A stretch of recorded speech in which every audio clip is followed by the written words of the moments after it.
Dedication. Dedication's a near universally positive word. People who we refer to as dedicated are usually better at their jobs, more devoted to their relationships, and all around more successful. At least from a linguistic point of view, society really likes the dedicated. But dedication's a double-edged sword. Well, nobody can deny that dedication is what allowed humans to walk on the moon. You also can't deny that Genghis Khan wasn't dedicated to conquering, and that ended up killing 5% of the people on Earth. It's just, once someone does something we deem as wrong, it's no longer dedication. We use a new word. Now it's zealot, or fanatic, or extremist. Ultimately, the difference between dedication and extremism is just how society judges the outcome. Which brings us to mummies. Not the type of mummies that Brendan Fraser would fight or are lying in an Irish bog, but Japanese mummies. Dedicated. Or extreme. No matter how you look at it, they were different. These mummies mummified themselves, and they started long before they died. And I'll get to how in a minute, but I think to understand why, we need to look at two sides of the human experience. The first of which is our constant, perpetual desire to one-up each other. Everybody's got that friend who, whenever they hear a story, they just have to tell one that's slightly more extreme. And the second one is our belief that self-induced suffering can be spiritual. And I think that both of these stem from the same issue. I think humans are generally dissatisfied with the way things are, and they want things to be better. They want to mold the world into the shape that they see it being, or at the very least, mold themselves. They want to be better. They want to one-up the past. And that's no different with religions, or the cults that spin off of them.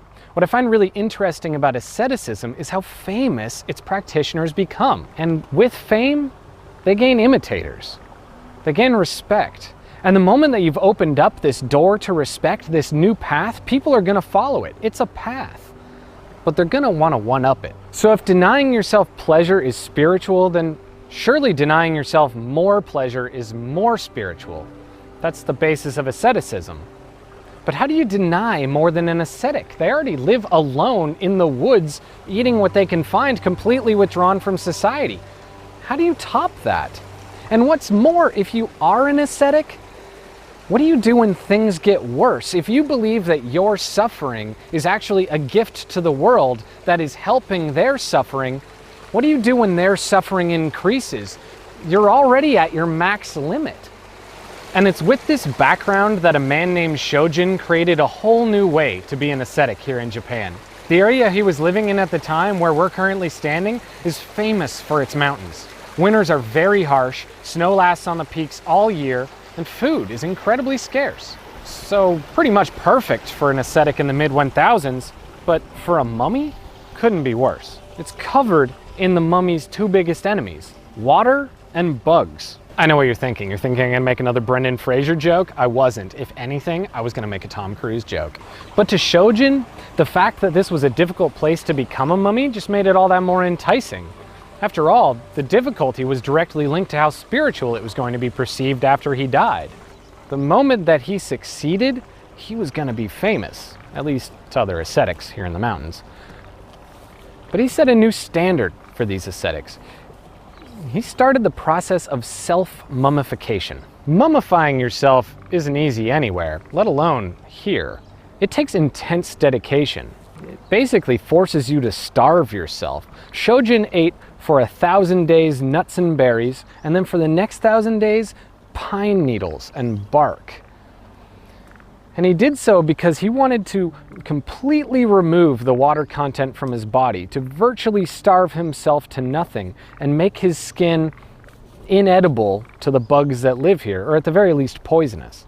And so when Shojin decided it was time to die, he had his followers put him into a box with a little breathing tube and a bell. And for a few days, he would ring the bell every day to let them know he was still alive, and once the bell stopped ringing, they removed the tube and sealed it shut. And what's crazy to me is that Shojin failed. He didn't become a mummy. He didn't succeed in this incredible task he'd set for himself. But he did start something. And now that he'd made the attempt, people followed. And what's more, they began to one-up him. They started to drink water from an arsenic-laced lake. They started to drink this tea made from essentially lacquer or varnish, the equivalent of drinking poison ivy.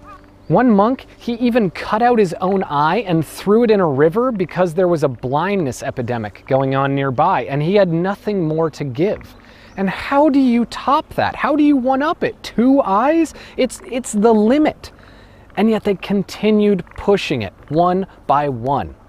And so within a few generations, 100+ people had tried to self-mummify, with over 24 succeeding. This tiny cult hidden up in the mountains, trying to perfect what they genuinely believed was the key to salvation. So when the West comes to Japan and the government realizes the intrinsic value of having a unified religious order or a controllable religious order, they put a stop to the mummification. It doesn't really fit into the mainstream, and what's more, nobody even really knows this is happening outside of here. It's a cult off in the mountains. But when you visit the temples here, they treat it like they put an end to salvation itself. This universal, deep belief that what was done here was for the power of good. It was worthy of respect. It was worthy of imitation. And while nobody's drinking lacquer today to mummify themselves, the reverence certainly remains. And this, it's rare earth. And nobody can deny it. Those mummies were dedicated.